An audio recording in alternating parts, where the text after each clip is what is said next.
വിവാദങ്ങളിൽ നിന്ന് മാറി നടക്കാൻ എപ്പോഴും മോഹൻലാൽ എന്നുള്ള നടൻ ബേസിക് ക്യാരക്ടർ അങ്ങനെയാണ്. കാര്യം എനിക്ക് വേറെ അതിൽ കൂടുതൽ വലിയ കാര്യങ്ങൾ ചെയ്യാനുണ്ട്.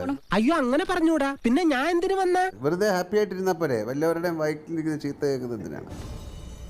കഴിഞ്ഞ കുറച്ച് കാലത്തെ സിനിമകളിൽ കാരണം മോഹൻലാൽ എന്ന നടൻ്റെ പെർഫോമർ നിലയ്ക്ക് അദ്ദേഹത്തിൻ്റെ കഴിവിൽ ആർക്കും സംശയമില്ല. പക്ഷെ അപ്പോഴും അദ്ദേഹത്തിൻ്റെ തെരഞ്ഞെടുപ്പുകൾ, സിനിമയുടെ തെരഞ്ഞെടുപ്പുകൾ തീർച്ചയായിട്ടും അങ്ങനെ സംഭവിക്കാം. ഞാൻ ചെയ്തത് ശരിയാണെന്നൊന്നും പറയുന്നില്ല. നായകൻ മോഹൻലാലാണ്. സ്വാഭാവികമായിട്ടും അപ്പോഴും ഒരു സ്ത്രീപക്ഷ സിനിമയായിട്ട് നമുക്ക് നേരിനെ ഗണിക്കാൻ കഴിയുമോ?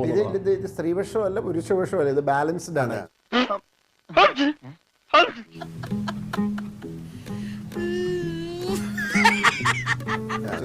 സ്ത്രീയുടെ കഥാപാത്രങ്ങൾക്കും തുല്യമായ പ്രാധാന്യമുണ്ട്, പുരുഷ കഥാപാത്രങ്ങൾക്കും ഐഡന്റിറ്റിയും തുല്യമായ കഥാപാത്രമുണ്ട്. അവിടെ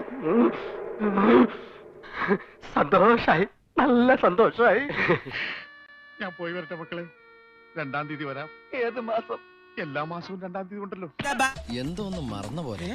എനിക്കുള്ളതാണോ? അതെ. എനിക്ക് വേഗം തന്നോ, മറക്കണ്ട. ഇപ്പഴെനിക്ക് സമാധാനായി.